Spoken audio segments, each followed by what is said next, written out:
Grace Millane, a 21-year-old young woman with a bright future who had her entire life ahead of her. She went on a Tinder date while traveling in New Zealand, not realizing that the date would cost her everything, including her life. Welcome to Viral Crimes. Subscribe and hit the bell icon for more stories. Grace Millane was born in the English county of Essex in 1996. She was the youngest of 3 siblings, outgoing and enthusiastic about creating and the arts.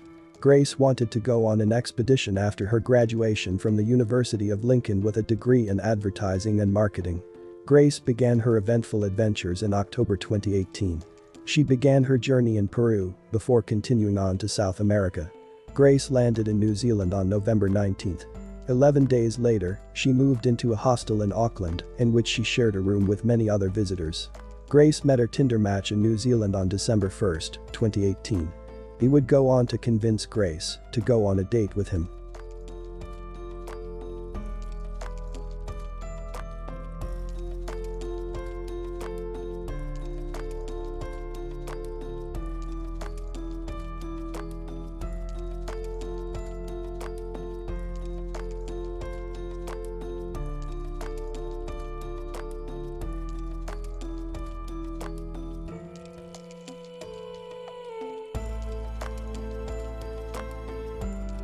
Grace texted one of her pals, Anna, throughout the date.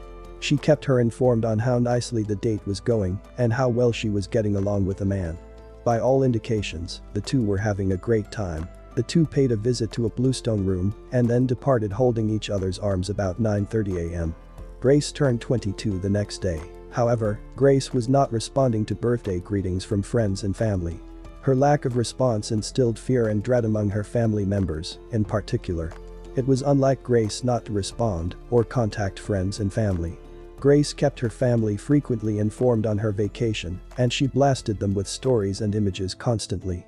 Grace's parents phoned the Auckland police on December 5 and reported her missing. The cops originally had no reason to suspect foul play.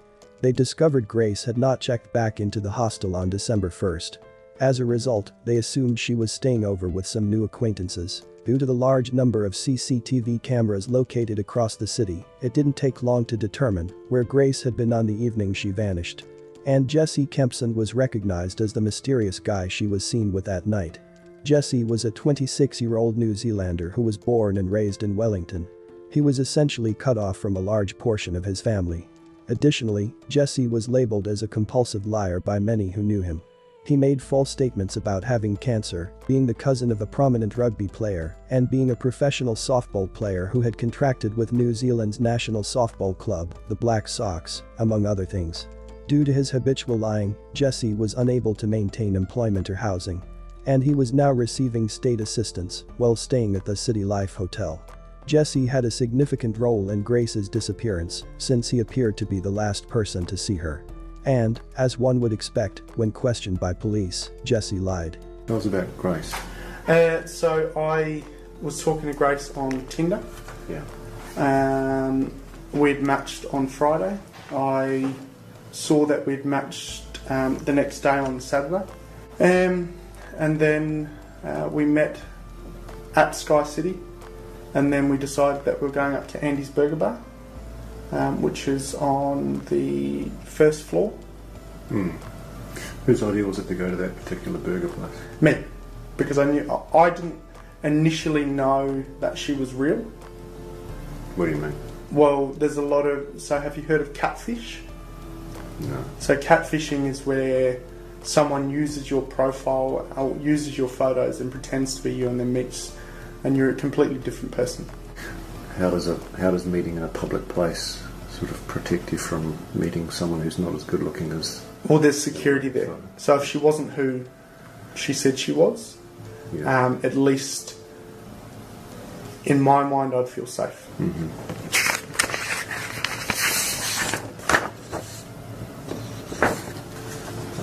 Yeah, that's us. Down there? Yep. So she's going that way and I'm going across the street. I go down Queen Street. I go down Victoria Street, straight down to the bottom, and then hang a left, and I head towards the viaduct. You've kind of walked in a bit of a funny direction if you were planning to go to the viaduct. Is there a particular reason you were going to do that? I feel safer down that way. And we're very, very concerned for her safety, obviously. Yep. It's entirely possible that she's been the victim of foul play. Okay. You understand what that means? Yeah. What would your feelings be about providing us with a voluntary DNA sample in the event that we can compare that against something? Would you be happy with that? 100%. I mean, I know I haven't done anything wrong, so I'm happy to do it. Okay. At this stage, we don't know what's happened to this girl. Okay. It's possible that somebody has killed her. Okay. Okay. You understand that? Yeah. She might. When I say foul play, I mean that someone might have murdered her. Don't know if she's been murdered or not yet. She may be alive and well. Okay. But she might also be dead. Okay. Okay. And it could be that you've done it.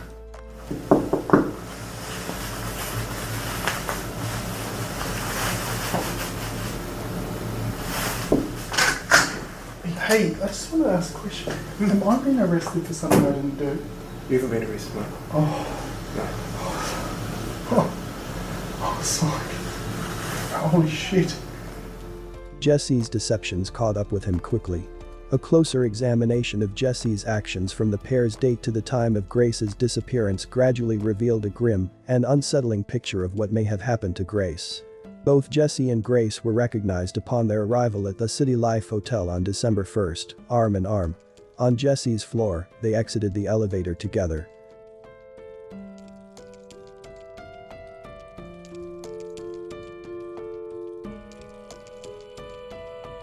Grace, on the other hand, never stepped foot outside the building. Jesse, on the other hand, left the hotel on December 2nd and proceeded to buy a suitcase.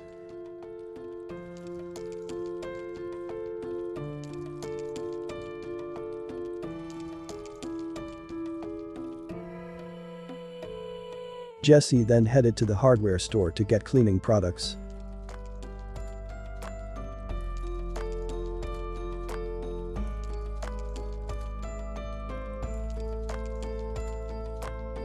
Jesse obtained a red Toyota Corolla from a local vehicle rental firm.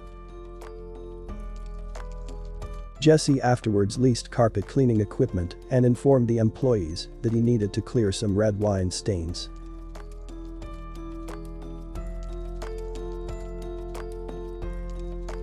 Jesse lifted a couple of suitcases onto a hotel cart and deposited them in his leased vehicle at around 9:30 p.m. the next morning.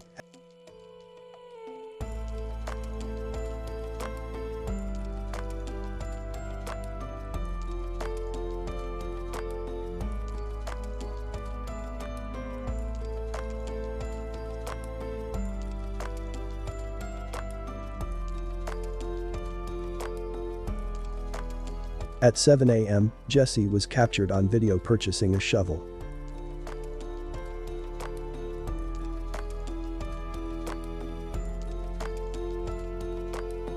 He returned the vehicle he rented the same day after power cleaning it.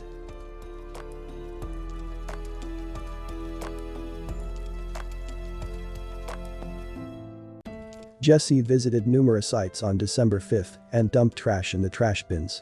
Additionally, an exhaustive examination of Jesse's hotel room uncovered several bloodstains. Jesse was finally arrested and re-interviewed on December 8th. His narrative took a dramatic turn. Tell me what happened last Saturday. She started talking to me about 50 Shades of Grey. We started having sex. At first it was just normal. And then she asked me if we could get into bondage, having, I guess, more violent sex. We ended up on the floor, and then she told me to hold her throat. So I went into the shower, and then all I remember is falling asleep in the shower. I need to stop. I need to go. Jesse said that Grace's death was an unintended consequence of consenting physical sex. As a result, he panicked and concealed her body in a bag. I didn't know what to do.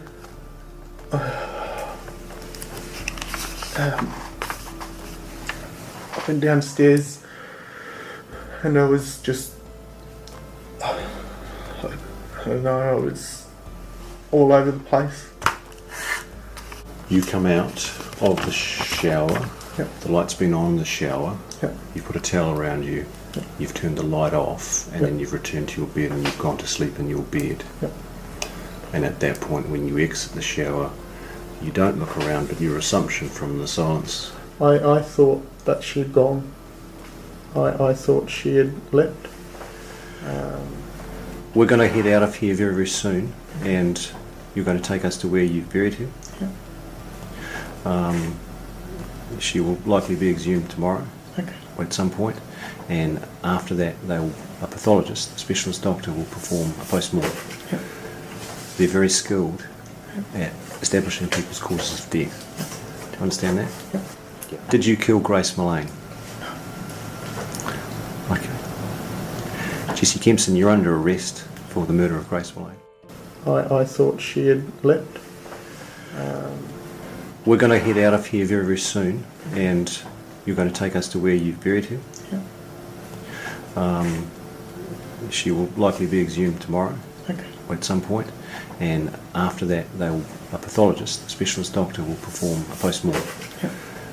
They're very skilled at establishing people's causes of death. Do you understand that? Yep. Did you kill Grace Millane? Okay. Jesse Kempson, you're under arrest for the murder of Grace Millane. Grace's remains was discovered buried 10 yards from the road near the Waitakere Reservoir by police. The national outpouring of sadness at Grace's death was palpable. Thousands of people attended memorial services and candlelight vigils in honor of Grace.